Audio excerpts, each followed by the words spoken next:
The heavy mahogany table rattled under the sudden slam of his palm. Then came the sound, a raw, booming laugh that tore through the sterile air-conditioned silence of the Manhattan penthouse. Eldridge Vance, a senior partner whose 30-year legal reputation was built on a foundation of ice-cold stoicism, was completely losing his composure. He leaned back in his leather chair, his face flushed, his chest heaving with a triumphant amusement that felt almost feral. 32 years, Eldridge choked out, gasping for air as he wiped a tear of genuine mirth from his eye. 32 years handling estate litigation in this city. I've seen the worst of humanity. I know the public devours those dramatic revenge stories where families tear each other to pieces over a dead man's shoes. But to watch a flock of arrogant, greedy heirs eagerly sign their own absolute financial execution warrants, while the very person they targeted kneels and begs them to do it. This isn't law. This is a goddamn theatrical masterpiece. I stayed right where I was, down on the floor. My knees pressed hard into the intricate pattern of the Persian rug, the rough fibers stinging my skin through my cheap denim. My hands remained clamped over my face, my shoulders trembling in violent rhythmic jerks. To Helena, my stepmother, I was a shattered, pathetic girl weeping in the ashes of her final defeat. To her son, Garrick, and her daughter, Bryn, I was nothing more than a stubborn insect they had finally crushed beneath their expensive Italian leather heels. They stood over me like vultures over a carcass, their breathing shallow and fast with adrenaline, their fingers still tightly clutching the gold-plated Montblanc pens they had just used to alter the trajectory of their lives forever. They had just legally forced through an emergency, binding amendment to my late father's estate. They thought they had stripped me of my last shred of survival. They believed my tears were born of pure, unadulterated agony. They had no idea that behind my tightly locked fingers, I was biting the inside of my cheek until it bled, desperately trying to keep from joining Eldridge in his roaring laughter. My chest heaved, yes, but not from sorrow. It was the suffocating, intoxicating effort of burying a predatory smile. Underneath my trembling palms, my eyes were cold, sharp, and entirely devoid of tears. The world thinks vengeance is a loud, chaotic explosion. They're wrong. True retribution is quiet. It's calculated. It's a contract signed in a room that smells of expensive mahogany and Helena's suffocating Chanel No. 5, executed through the predictable, unquenchable stupidity of human avarice. But to understand how we arrived at this high-rise office, how I managed to make my father's killers fight for the right to place their own necks into the noose, you have to look at the slow, agonizing rot of the last 7 years. You have to look at what they did to my father. My father, Arthur Sterling, was not a man who broke easily. He was a self-made logistics tycoon and an obsessive collector of antiquities, possessing an eye that could spot a counterfeit Roman coin from 10 feet away. He built an empire worth $8 million in liquid assets, real estate, and corporate shares. But the brain, for all its brilliant architecture, is vulnerable to the quietest thieves. For my father, it was vascular dementia. It began with misplaced keys, drifted into forgotten names, and eventually settled into a foggy twilight where he no longer recognized his own reflection. That fog was Helena's window of opportunity. She had married my father 3 years prior, presenting herself as a cultured, soft-spoken widow. The moment the medical diagnosis was finalized, the velvet gloves came off. She quickly moved her 2 adult children, Garrick and Bryn, into our Connecticut estate. I was 22, freshly graduated with a degree in forensic accounting, a tool I originally intended to use for my father's firm, but one that would soon become my only weapon of survival. Within months, the estate became a fortress of psychological warfare. Helena systematically fired the long-term staff, replacing them with agencies she controlled. Next came my isolation. She revoked my access to my father's medical decisions, using a crudely backdated power of attorney that my father, in his confusion, had scribbled his name onto, thinking he was signing a birthday card. "You're a guest in this house now, Sloane," Helena told me one morning in the kitchen, her voice flat, devoid of the maternal warmth she used to fake. She didn't look at me. She was busy adjusting a diamond tennis bracelet my father had bought her before his mind fractured. "Your father is no longer capable of managing his affairs or yours. If you want to remain under this roof to see him, you will earn your keep." I swallowed my pride and became a ghost in my own home. I cleaned, I cooked, and I endured. I did it because every evening, when the house grew quiet, I would slip into my father's room, hold his frail, calloused hand, and listen to him whisper fragments of a life he was rapidly losing. But my submission only fueled their sadism. Garrick and Bryn viewed my presence as an insult to their newly acquired status. Garrick was a bloated, arrogant 24-year-old who spent his days burning through my father's cash at underground poker clubs. He knew I loved my father's 1973 vintage Porsche 911 Targa, the car my dad and I had restored together by hand. One rainy Tuesday, Garrick purposely took the keys from the kitchen counter, caught my eye, and tossed them in the air. "Going for a spin, servant girl," he sneered, his breath smelling of stale morning bourbon. "Don't forget to scrub the oil stains off the driveway while I'm gone. Oh, and if I scratch the rims, I'll tell Mother it was your fault." 2 hours later, he returned with a deep dent in the passenger door. He laughed as he dropped the keys into my palm, watching for a reaction. I kept my face blank, my fingers tightening around the metal until the edges bit into my skin. Let him laugh, I told myself. Every debt is recorded. Bryn's cruelty was more intimate, born of a deep-seated malice. A week before my father passed, I was serving dinner to the three of them in the formal dining room. As I leaned over to place a porcelain bowl of boiling hot clam chowder in front of Bryn, she deliberately jerked her elbow backward. The scalding liquid poured directly over the back of my left hand. The pain was a blinding white-hot flash that made my vision blur. I gasped, dropping the bowl, which shattered on the hardwood floor. "Look what you did, you clumsy bitch!" Bryn shrieked, jumping up and shaking her silk dress, though not a single drop had touched her. "Mother, she did that on purpose." Helena didn't even look up from her plate. "Clean it up, Sloane. And pack your things. You won't be eating tonight." I stood there, my hand throbbing violently, skin already blistering into a raw, angry red. Garrick grinned, pouring himself more wine. I knelt into the mess, picking up the sharp porcelain shards with my uninjured hand, the hot soup stinging my open burns. I didn't cry. Tears are just water unless they are hardened into ice. Mine were turning into diamonds. The financial stripping of Arthur Sterling was executed with the cold precision of a corporate raid. Through my background in forensic accounting, I kept a silent, meticulous ledger of their theft. I watched as Helena transferred $2 million from my father's offshore accounts into a shell corporation registered in Delaware under her name.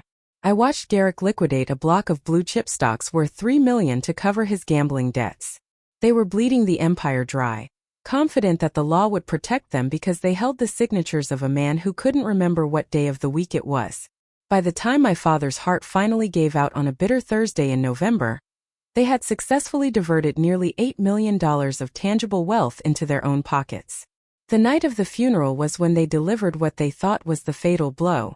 The rain was coming down in sheets, a freezing New York downpour that turned the autumn leaves into mush. We had just returned from the cemetery.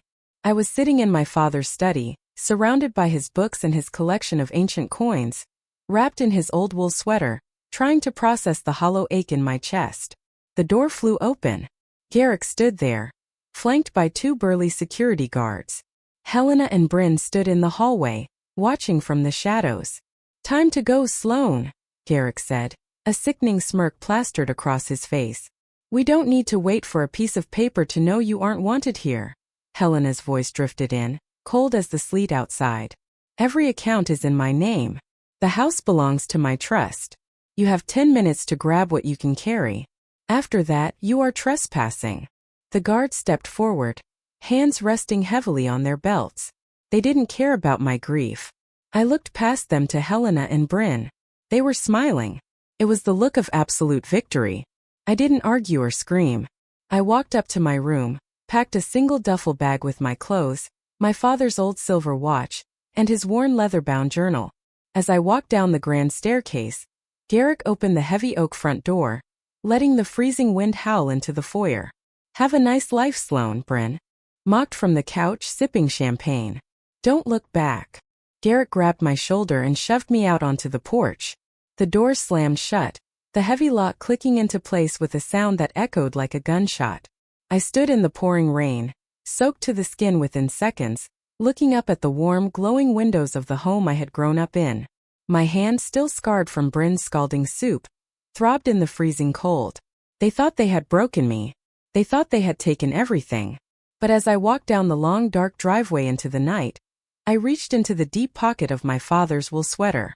My fingers curled around a heavy, tarnished iron key and a scrap of paper containing a 6-digit code. The game wasn't over. They had taken the money, the cars, and the mansion. But they hadn't found the seller. And they didn't know that my father's final greatest asset was a beautiful glittering trap designed specifically for their insatiable greed. I didn't walk toward the main gates. If Garrick was watching the security monitors from the warmth of the living room, he would see my silhouette disappearing into the dark line of weeping willows at the eastern edge of the property. I let him believe I was trudging toward the highway like a beaten dog. As soon as the freezing rain and the thick trunk of a century-old oak blocked me from the house's line of sight, I stopped. I leaned against the rough bark, my chest heaving, the water streaming down my forehead and burning my eyes. My left hand, the one Bryn had scorched with the soup, was throbbing in sync with my heartbeat. The pain was useful. Kept me sharp. It kept me from feeling the sub-zero chill creeping into my bones. I waited 10 minutes. Exactly 10 minutes. That was the time it took for Garrick to finish his celebratory glass of bourbon and turn his attention away from the windows. I doubled back through the overgrown berry bushes, keeping low. The estate sat on 12 acres of prime Connecticut land, but the back section, near the old stone carriage house, was abandoned. Beneath the carriage house lay the root cellar, a pre-war bunker built of fieldstone and mortar that smelled permanently of wet dirt and decaying wood. The heavy wooden bulkhead doors were slick with rot. I knelt in the mud, my jeans soaking through instantly, and cleared away a clump of wet leaves hiding the rusted iron padlock. My fingers were so stiff I could barely get the key into the keyway. I turned it. The mechanism gave a sickening metallic crack, but the shackle popped open. I pulled one door up just enough to slip my body through, then lowered it gently above me. Total darkness swallowed me, accompanied by the claustrophobic stench of mildew and old diesel fuel. I didn't use a flashlight yet. I knew the steps by heart, 13 concrete risers, slick with condensation. At the bottom I walked forward until my knuckles grazed the cold, dust-caked wood of the wine racks my father had abandoned 20 years ago. I reached behind the third row of empty Cabernet bottles, my fingers searching the damp limestone wall until they hit a smooth, cold square of steel. The keypad. I pulled the small penlight from my duffel bag, shielding the beam with my hand. The little red LED light on the console was blinking. Still alive. The internal battery backup had held. My father had installed this digital deadbolt back in 2018, during his first month of lucidity lapses, when he realized his own mind was becoming an unfaithful trustee. I punched in the 6 digits, 0-4-1-9-5-2. My mother's birthday. A heavy industrial click echoed through the small room. A 3-foot section of the limestone wall receded 2 inches and swung inward on greased hydraulic hinges. Inside was a vault no larger than a walk-in closet. And there, sitting on a rusted metal table in the center of the concrete floor, was the chest. It was a massive piece of 19th-century craftsmanship, thick European oak, bound with heavy bands of tarnished brass. I approached it like a surgeon approaching an operating table. I lifted the heavy latch and threw the lid back. The yellow beam of my penlight hit the contents, and for a second my breath caught in my throat. It was breathtaking. Stacked in neat, suffocating rows were dozens of gleaming, heavy yellow bricks, each stamped with a serial number and a refinery seal. Beneath them lay thick bundles of paper, bearer bonds with ornate green borders, denominated in denominations of $100,000 each. To any ordinary eye, it was a $15 million jackpot. A secret fortune hidden from the tax courts and the ex-wife. But I wasn't an ordinary observer. I was a forensic accountant. I pulled a pair of latex gloves from my bag, snapped them onto my freezing hands, and picked up one of the gold bars. It was heavy, yes, but the weight distribution was wrong. Gold is dense. It has a specific gravity that settles in the palm like lead. This felt slightly too light. I took my Swiss Army knife from my pocket and used the small file attachment to gouge a deep scratch into the underside of the bar, right through the neat refinery stamp. Underneath the brilliant microscopic layer of 24-karat gold plating lay the dull reddish-brown hue of industrial copper. It was a fake. All of it. A beautifully executed, highly expensive theatrical prop. Next, I pulled out one of the bearer bonds. I held the paper up to the penlight, inspecting the watermark. The paper was authentic security paper from the late 1980s. But when I read the issuer line, my lips tightened into a hard, cold line. These weren't federal bonds. They were corporate debt certificates issued by Antilles Logistics N.V., a long-defunct maritime shell company registered in the Netherlands Antilles. My mind immediately began digging through the mental files of my father's old tax audits. In 1994, Antilles Logistics had been the subject of a massive, quiet federal investigation. The company had been used by a cartel of international shipping magnates to hide billions in unreported revenue. When the feds cracked the code, they didn't just freeze the assets. They slapped a permanent, non-dischargeable tax lien on the entity itself under Section 6038 of the Internal Revenue Code. Because the company was structured via bearer certificates, whoever physically owned these specific bonds legally owned the company, and whoever legally owned the company was personally liable for the outstanding, unliquidated federal tax fraud penalties. I did the math in my head with the precision of a calculator. The principal tax debt was $4 million. With 32 years of compounded interest, failure to file penalties, and civil tax fraud multipliers under Title 26, the current liability standing against the owner of these bonds was roughly $12,400,000. My father hadn't left a fortune down here. He had left a legal black hole. Anyone who stepped forward to legally claim ownership of this chest through an estate probate court would instantly trigger an automated IRS red flag. The Federal Tax Service wouldn't just seize the chest. They would use the transferee liability laws to attach federal liens to every single asset the claimant owned: their houses, their bank accounts, their corporate shares. It was a financial death warrant wrapped in gold leaf. Suddenly, a tiny faint sound broke my concentration. A microscopic whir. I froze. I didn't move my head. I kept my eyes fixed on the paper in my hand, but my gaze drifted upward, scanning the dark joists of the exposed ceiling directly above the metal table. There, nestled in the shadow of a wooden support beam, was a tiny glossy black plastic square. A wireless, motion-activated lens. The faint, intermittent blink of a green status light told me everything I need to know. A spy camera. Brand new. Helena.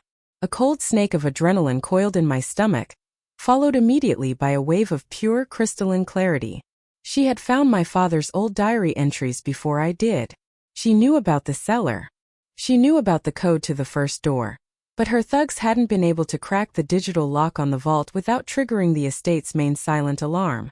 They had deliberately kicked me out tonight, knowing I would head straight for the one asset they couldn't touch. They had bugged the vault, waiting for me to open it so they could confirm the treasure existed, see the code I used, and then swoop in to take it by force or by law. Right now, on a tablet screen up in the master bedroom, Helena or Garrick was watching my live feed. I had a fraction of a second to decide my entire future. If I looked at the camera, the game was over. If I walked away, they would simply hire a locksmith to drill the lock tomorrow and find another way to ruin me. So, I gave them exactly what they wanted. I let the bonds slip from my fingers, letting them flutter onto the table. I grabbed two of the copper gold bars, slamming them against my chest. I let out a loud, ragged gasp that tore through the quiet vault. A sound of pure, unadulterated shock. I fell to my knees, burying my face in the open chest, letting my shoulders shake violently. To anyone watching the monitor, it looked like a girl who had just realized she was richer than her wildest dreams. "Oh my God," I choked out, making sure my voice was loud enough for the camera's pinhole microphone to pick up every syllable. I forced a hysterical sob into my throat, a sound that sounded like pure, desperate relief. "Thank you, Dad. Oh my God. 15 million. It's all here. They didn't find it. The greedy bastards didn't find it."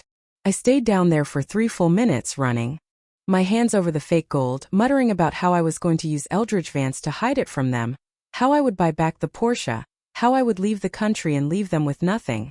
I gave them every single piece of narrative bait their rotten minds needed to hear. When I finally stood up, I wiped my face, closed the heavy oak lid, and locked the vault. I turned off my light and exited into the rain, leaving the trap perfectly baited, completely primed, and waiting for them to pull the trigger. The 48th floor of the Midtown Tower felt like a glass cage suspended in a gray, indifferent sky. Below us, Manhattan was reduced to a silent grid of yellow cabs and wet asphalt. Inside the conference room of Vance and Associates, the only sound was the low, rhythmic hum of the HVAC system and the occasional scratch of Garrick's fingernails against his thumb.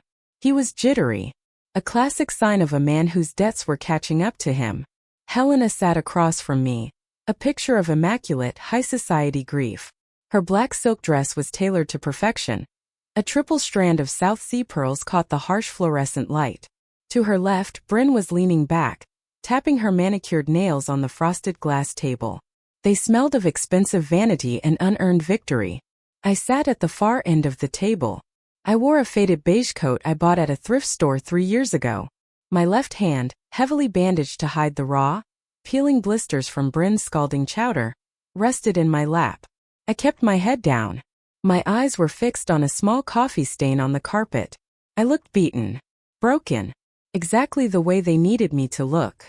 Eldridge Vance entered the room without a word. He didn't offer pleasantries. He was a tall man, gray-haired, with the sharp, hawkish features of a veteran litigator who had spent decades dissecting lies in probate court.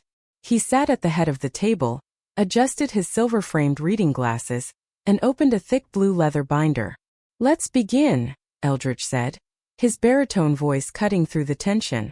"This is the formal reading of the last will and testament of Arthur Sterling, executed on May 14, 2024. He cleared his throat, the sound dry and mechanical. For the next 10 minutes he droned on through the boilerplate legal jargon.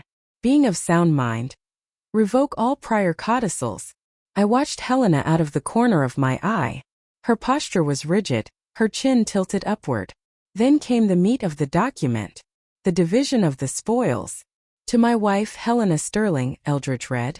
I leave the primary residence in Greenwich, Connecticut, along with all associated real property. Furthermore, the liquid balances in accounts, held at Chase Manhattan and Vanguard, totaling approximately $5.2 million, are to be distributed in equal shares to my stepchildren, Garrick and Bryn. Garrick let out a short, sharp breath. A smirk flashed across his face before he quickly masked it with a solemn nod. Bryn didn't even bother to hide her grin. They had already spent that money in their heads a dozen times over.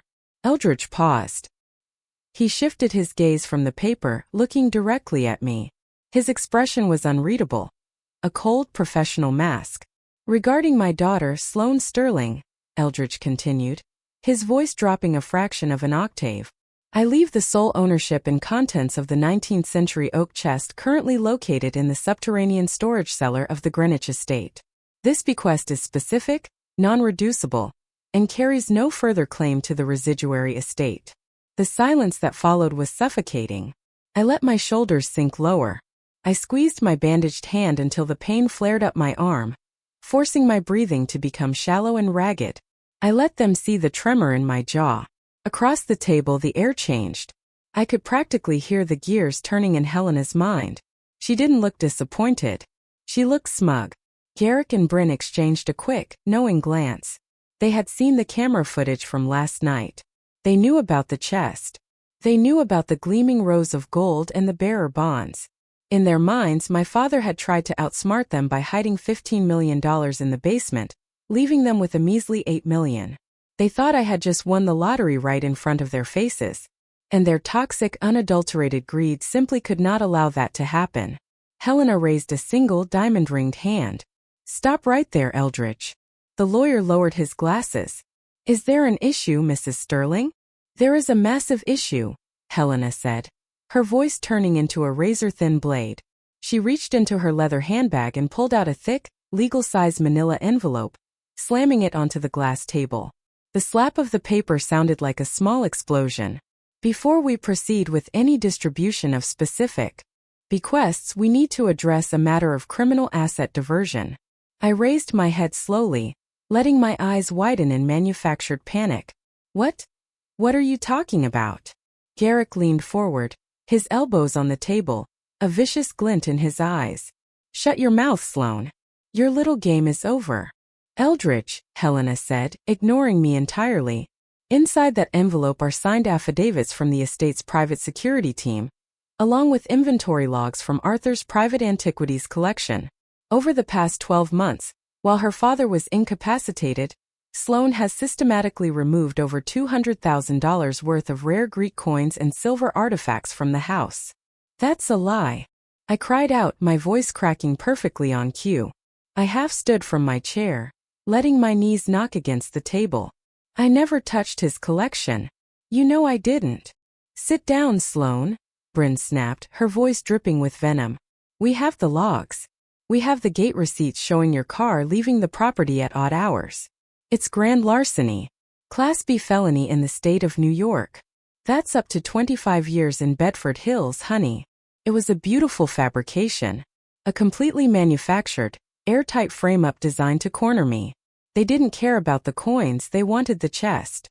They wanted to use the threat of prison to force me into giving up the $15 million treasure they thought I was about to walk away with. Eldridge Vance picked up the envelope. He slid the documents out, scanning them with a slow, practiced eye. The room was dead silent save for the rustle of the paper. He didn't look at me. He didn't look at Helena. These are serious allegations, Helena, Eldridge said coldly. If verified, the executor has a fiduciary duty to freeze all bequests to the accused party pending a criminal investigation. Exactly, Helena purred, leaning back, her trap completely sprung. She looked at me like a queen looking at a condemned peasant. But I am a merciful woman, Eldridge. I don't want to see my late husband's daughter in an orange jumpsuit. So I am willing to offer Sloane a choice. Right here. Right now. Helena's words hung in the air, heavy and suffocating like the midday humidity before a thunderstorm. A choice. I didn't answer right away. I let the silence stretch until it became uncomfortable, until Garrick shifted his weight again and his cheap cologne drifted across the glass table. I looked at Eldridge Vance. His face was a stone wall. He wasn't going to save me. He couldn't. Not yet.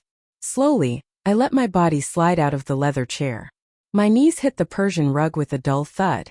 The white gauze bandage on my left hand scraped against the edge of the mahogany base of the table, sending a sharp electric jolt of pain straight to my shoulder. Good. It kept the real anger out of my eyes, replacing it with the raw, watery glaze of a cornered animal. Please, Helena, I whispered. My voice was cracked, small, a perfect imitation of a girl who had reached the absolute end of her rope. I reached out, my fingers trembling as I gripped the edge of the table just below where Helena's manicured hands rested. Don't do this. You know those charges are fake. I didn't take those coins. I never touched his collection. Helena didn't flinch. She looked down at me, her eyes glittering with the cold satisfaction of a landlord evicting a tenant into a blizzard. The paperwork says otherwise, Sloane. And the New York District Attorney's Office loves high-profile white-collar theft, especially when it involves an ungrateful daughter plundering her dying father's estate.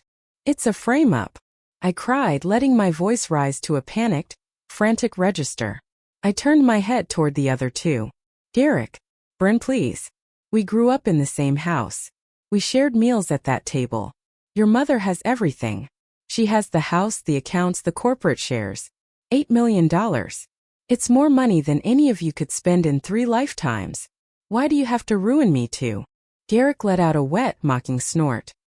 He leaned over the table, his face flushed with the sudden rush of power. Because you're a parasite, Sloane. You always thought you were better than us with your fancy accounting degree. And your quiet little talks with Arthur in the dark. You wanted to play the martyr. Well, now you get to play the inmate. Leave her, Garrick, Bryn interrupted, her voice dripping with artificial boredom as she adjusted her gold hoop earrings. She's pathetic. Look at her. Kneeling there like a beggar. I am begging, I sobbed out. I let the tears finally come, not from sorrow, but from the sheer physical strain of holding back my adrenaline. I grabbed the hem of Helena's silk skirt, my fingers tightening into the fabric. I am begging you, Helena. Take the $5 million. Take the house. Take everything. Just let me have the chest. It's the only thing he left me. It's all I have left of him. It has his journals, his memories. His soul is in that room. I saw it then. The microscopic twitch in Helena's left eyelid. She leaned forward, her pearls clinking softly against the glass table. Her gaze narrowed, boring into my face, searching for a tell. She was remembering the camera feed from the root cellar. She was remembering the girl she saw on the monitor last night. The girl who had held gold bars against her chest and screamed in ecstatic relief about $15 million. My performance was working. The more I wept over the sentimental value of that chest, the more their rotten minds confirmed their own suspicions. To a thief, everyone is a thief. To a greedy bastard, every emotional attachment is just a cover for a hidden score. The chest? Helena said softly, her voice dropping into a dangerous rhythmic purr. You care about that old piece of oak that much, do you? It's my father's legacy. I shrieked, backing away slightly on my knees, pulling my hands back to my chest as if trying to shield the very concept of the vault from them. You can't take it. The testament says it's mine. Eldridge, tell her. The will specifically says the chest belongs to me. Eldridge Vance didn't look up from his binder. He adjusted his glasses with one finger. The will does state that, Sloane. However, if Mrs. Sterling presses criminal charges for the theft of the antiquities, the estate will be placed into a judicial receivership. The chest will be seized as part of the asset audit. You won't see a penny of it or a single scrap of paper inside it until a federal judge clears your name, which, given these affidavits, could take 5 to 7 years. 5 to 7 years, Garrick repeated, a vicious grin splitting his heavy face. You'll look great in gray, sis. No, please. I rocked back on my heels, covering my face with my hands. My breath was coming in short, ragged gasps. I can't go to court. I don't have the money for lawyers. I have nothing. Helena stood up. The movement was slow, deliberate, designed to show absolute dominance. She walked around the long table, the sharp click of her stiletto heels sounding like the countdown timer on a bomb against the hardwood floor. She stopped right beside where I knelt. The scent of her Chanel No. 5 was sickening, a suffocating wall of artificial flowers. I told you I was a reasonable woman, Sloane, Helena said, looking down at the top of my head. I don't want a scandal, and I certainly don't want to waste the estate's resources on a prolonged criminal trial. So here is my final non-negotiable terms. I lowered my hand slowly, looking up at her with wide, terrified eyes. What terms? You will sign an immediate, irrevocable amendment to the estate distribution, Helena declared, her voice clear and resonant in the quiet room. You will surrender all rights, claims, and ownership of the oak chest in the cellar, along with 100% of its contents, to Garrick and Bryn. In exchange, I will withdraw the criminal affidavits. I will allow you to take ownership of your father's old, dilapidated hunting cabin in upstate New York, the one near Utica. And I will have Eldridge cut you a check for $50,000 from the residuary account to help you relocate. $50,000? I whispered, my voice trembling with a mixture of horror and fury. That cabin is a ruin. It hasn't been lived in since the 90s. And $50,000 is insulting. The chest is worth infinitely more than that. The slip was intentional. I let the word worth slide out of my mouth before quickly catching myself, clapping my hand over my lips as if I had just revealed the grand secret. Garrick stood up so fast his chair screeched against the floor. Aha! I knew it. Did you hear that, Mother? She didn't say it was worth more sentimentally. She knows what's in there. He walked over to Helena's side, his eyes wide with a manic, feral hunger. You sign the paper, Sloane. You sign it right now, or so help me God. I will call the NYPD myself and have them drag you out of this office in handcuffs. Don't do this. I sobbed, my voice degenerating into a desperate, guttural plea. I reached out toward Bryn. Bryn, please. Speak to your mother. Don't let them take it. It's not fair. It's my birthright. Bryn didn't even look at me. She was looking at her phone, her fingers flying across the screen. Sign the paper, Sloane. Nobody cares about your birthright. I looked back at Helena. Her face had hardened into a mask of pure, unadulterated triumph. She knew she had me. She believed she had just used a cheap manufactured criminal threat to extort a $15 million secret fortune from a stupid, sentimental girl. You have 60 seconds, Sloane, Helena said, her voice dropping into a cold, flat register. Sign the amendment, take your 50 grand in your rotten cabin and disappear. Or stay on your knees until the police arrive. Eldridge, draft the document. I slumped forward, my forehead almost touching the carpet. My shoulders shook with the violent, suffocating effort of burying my true self.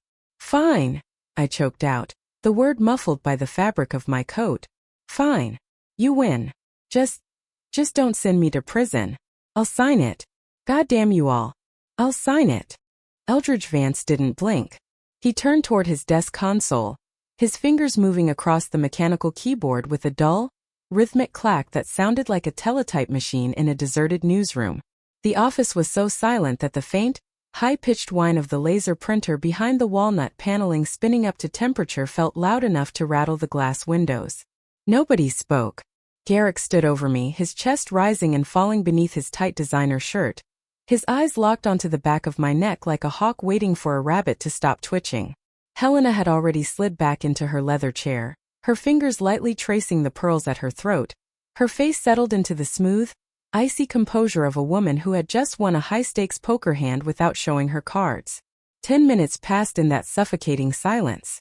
Then the heavy wooden door behind Eldridge clicked open.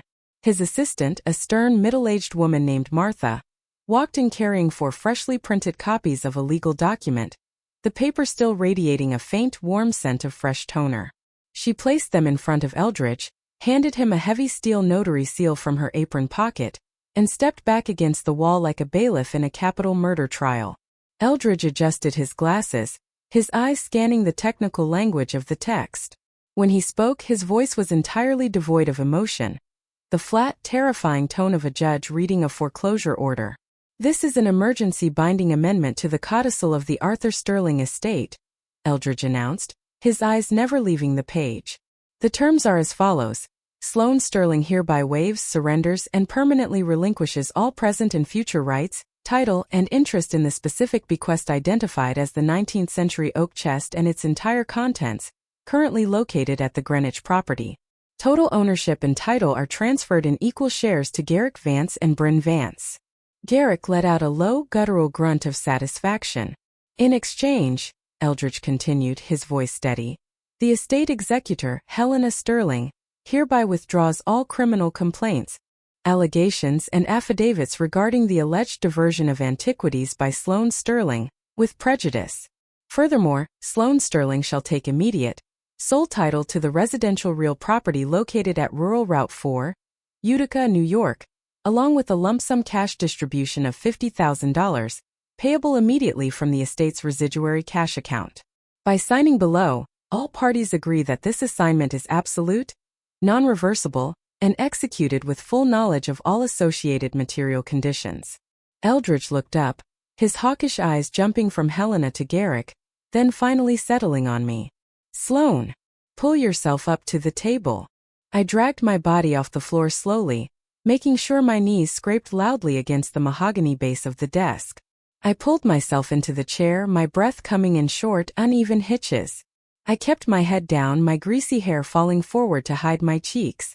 With my right hand I reached across the glass table, my fingers trembling violently as I touched the cold metal casing of the silver Montblanc pen Eldridge had pushed toward me. Don't hesitate now, Sloane, Bryn sneered from her corner, her voice sharp with impatience. You made your deal. Sign it so we can get out of here. The air in this room is getting depressing. I gripped the pen.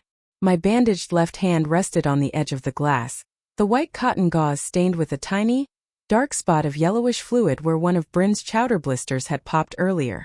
I looked at the signature line. Sloane Sterling. I pressed the nib to the paper. I let the ink drag, my hand shaking so much the first 2 letters were nearly illegible. But I finished it. I signed all 4 copies, the scratch of the gold nib against the heavy bond paper sounding like a tiny knife cutting through silk. The moment I dropped the pen, Garrick snatched the clipboard away from me with such force that the corner of the paper nicked my thumb. He didn't care. He sat down, pulled his own gold pen from his pocket, and scribbled his name with an aggressive, jagged flourish that tore slightly into the top fiber of the sheet. Bryn followed immediately after, her signature a loose, arrogant loop of a girl who had never had to work for a single dollar in her life.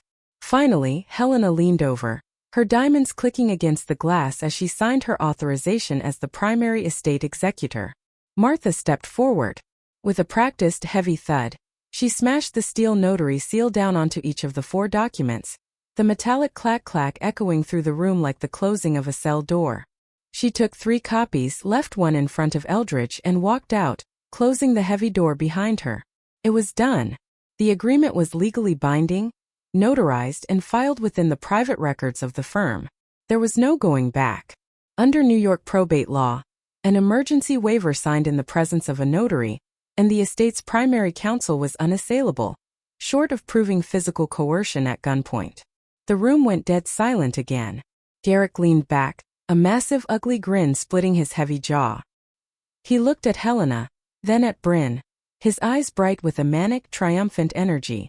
15 million, he muttered under his breath, not even trying to hide it anymore. We got it. We took it right out from under her. Helena smiled. A small, terrifying movement of her lips. She looked across the table at me, her eyes filled with an icy, dismissive contempt. Well, Sloane, you have your $50,000. I suggest you use it to buy a very thick coat for that cabin in Utica. It gets terribly cold up there in the winter. I didn't answer. I kept my face buried in my hands, my shoulders still trembling. And then the atmosphere in the room shattered. It started as a low, gravelly vibration in Eldridge Vance's throat. A strange rattling sound that made Helena's smile instantly freeze. Eldridge pulled his silver-framed reading glasses off his nose. He dropped them onto the glass table with a sharp clink. Then he leaned back in his high-backed leather chair, his chest beginning to heave in short, violent jerks. Suddenly he let it out, a raw, booming, thunderous laugh that tore through the sterile, air-conditioned silence of the 48th floor. It wasn't a professional chuckle. It was a loud, roaring, triumphant explosion of genuine, unadulterated mirth. He slapped his palm down onto the heavy mahogany armrest of his chair, the sound echoing like a pistol shot. He threw his head back, his face turning an angry, flushed red, his throat muscles straining as he roared with a laughter that felt almost predatory. Helena sat up straight, her posture turning rigid as iron, her brow furrowed, her eyes darting from Eldridge to the signed document on the table. Eldridge? What on earth is the meaning of this? Have you lost your mind? Garrick's grin vanished, replaced by a dark, defensive scowl. He leaned forward, his knuckles turning white against the edge of the glass. Hey, Vance! What's so damn funny? Keep your mouth shut and give us the keys to the cellar. But Eldridge couldn't stop. He wiped a tear of pure, ecstatic amusement from the corner of his eye with his thumb, his chest still heaving as he gasped for air. He looked at the 3 of them, his expression completely transformed from the cold, indifferent lawyer into a man who had just watched his worst enemies walk straight into a woodchipper.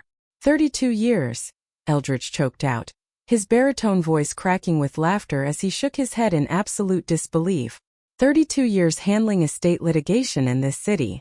I've seen the worst of humanity. I know the public devours those dramatic stories where families tear each other to pieces over a dead man's shoes. But to watch a flock of arrogant, greedy heirs eagerly fight each other to sign their own absolute financial execution warrants, while the very person they targeted kneels on the floor and begs them to do it. This isn't law. This is a goddamn theatrical masterpiece. Helena's face drained of color, her skin turning the shade of spoiled milk beneath her expensive makeup. She stood up slowly, her voice trembling with a sudden, icy undercurrent of panic. What did you just say?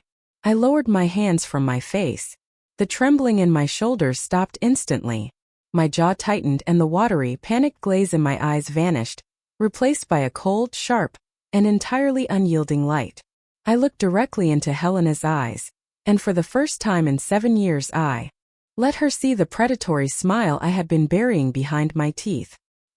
He said, Helena, I murmured, my voice dropping into a calm, dead register that made Bryn flinch, that you just signed your own death warrant. Hook, line, and sinker. Garrick's mouth opened but no sound came out. He looked like a man who had stepped off a curb directly into the path of a speeding city bus. Helena didn't look at him. Her eyes were fixed on Eldridge Vance, her breathing shallow, her throat tightening until the veins stood out like blue cords against her pale skin. What do you mean, death warrant? She whispered, her voice cracking. We own the chest. We signed the waiver. It's a legal transfer. Exactly, Eldridge said. He leaned forward, resting his forearms on the glass table, his eyes turning into two pieces of flint. A legal transfer of liability. Tell me, Helena, did you actually read the audit history of my late friend's corporate holdings? Or did your greed blind you the moment you saw a few shiny bars on a security monitor? He slid a separate thin blue folder across the glass. It remained unopened. The chest contains the bearer certificates for Antilles Logistics N.V., Eldridge explained, his tone conversational, terrifyingly calm. A corporate shell registered in the Netherlands Antilles. In 1994, the federal government slapped a permanent tax lien on that entity for criminal customs fraud. Under Title 26, Section 6901 of the Internal Revenue Code, the transferee liability law, whoever physically possesses and legally claims ownership of those certificates automatically assumes the entire outstanding tax debt of the corporation. So what? Garrick barked, his voice cracking with a high-pitched panic. Sweat was beginning to bead along his hairline. There's $15 million of gold in that chest. We pay the tax, we keep the profit. I stood up slowly, pulling my thrift store coat tightly around my shoulders. I reached down and picked up my copy of the signed amendment. It's copper, Garrick, I said softly, my voice completely steady. Industrial copper bricks with a 5-micron gold wash. My father had them made by a stage prop company in the 90s to fool his offshore auditors. I used a Swiss Army file to scratch the bottom of the third bar 2 nights ago. The bearer bonds? They aren't worth a dime. But the federal penalty attached to them? $12,400,000. Compounded daily. A terrible heavy silence crashed into the room. Bryn dropped her phone. It hit the glass table with a sharp, hollow crack. You're lying, Helena hissed. But her hand was trembling so violently she couldn't keep her pearls still. The estate? The $8 million. We have the assets. Not anymore, Eldridge said, and for the first time a small grim smile touched his lips. The moment Martha clocked those notarized documents into the system, an automated electronic filing went straight to the IRS Criminal Investigation Division. Because you signed as the executor authorizing the transfer, and because Garrick and Bryn signed as the primary assignees, the federal government has already initiated a jeopardy assessment. Your Chase accounts? Frozen as of 3 minutes ago. The Greenwich Mansion? A federal seizure warrant is being generated right now. You can't do this, Garrick screamed, lunging across the table toward Eldridge. It's a setup. It's fraud. Eldridge didn't even flinch. He picked up his pen. You extorted this agreement from Sloane using a fabricated charge of antiquities theft, Garrick. You demanded it. You forced it. You wanted the chest. The law calls this malicious compliance. You demanded the rope, and we simply let you tie the knot. Helena slumped back into her chair. Her face completely hollowed out by reality. The $80,000 Chanel outfit suddenly looked like a shroud. Her $8 million stolen empire had vanished in the span of a single heartbeat, swallowed whole by the unyielding machinery of the federal government. They weren't just broke. They were targets of a federal criminal tax investigation. Garrick and Bryn were looking at 5 to 10 years in a federal penitentiary. I walked toward the heavy oak door of the conference room. I stopped, turning back to look at the 3 vultures who had spent the last 7 years picking at my father's flesh. Oh, and Helena, I said, pausing as I adjusted the clean white bandage on my scorched hand. The hunting cabin in Utica? The one you gave me because you thought it was worthless rubbish? My father bought the surrounding 40 acres through a blind private trust 32 years ago. Underneath the master bedroom is a reinforced, climate-controlled vault. It doesn't contain fake gold. It contains 6 original, authenticated oil paintings from the Italian Renaissance. Clean. Fully insured. Legally titled to a lifetime trust in my name that your high-priced corporate lawyers completely missed. I looked at Bryn, whose face was wet with genuine terrified tears. I looked at Garrick, who was staring at his hands as if they belonged to a ghost. The art is worth $22 million, I whispered. It's a beautiful collection. I think I'll hang one of them in the cabin. I turned the brass handle and stepped out into the hallway. Eldridge Vance followed me, closing the door behind us, shutting out the sudden desperate screams that began to erupt inside the glass cage. The elevator doors slid open with a soft, expensive chime, and we stepped inside, descending toward a fresh, clean winter. They thought greed was a weapon. They didn't realize it was a mirror, showing them exactly how they would destroy themselves. Justice isn't always loud. Sometimes it's just incredibly precise. If this story gave you the satisfaction you've been waiting for, please leave a comment below. Tell me your favorite part of their downfall. And don't forget to hit that subscribe button. Let's make sure the next story of smart justice reaches everyone who needs to hear it. Thank you for listening.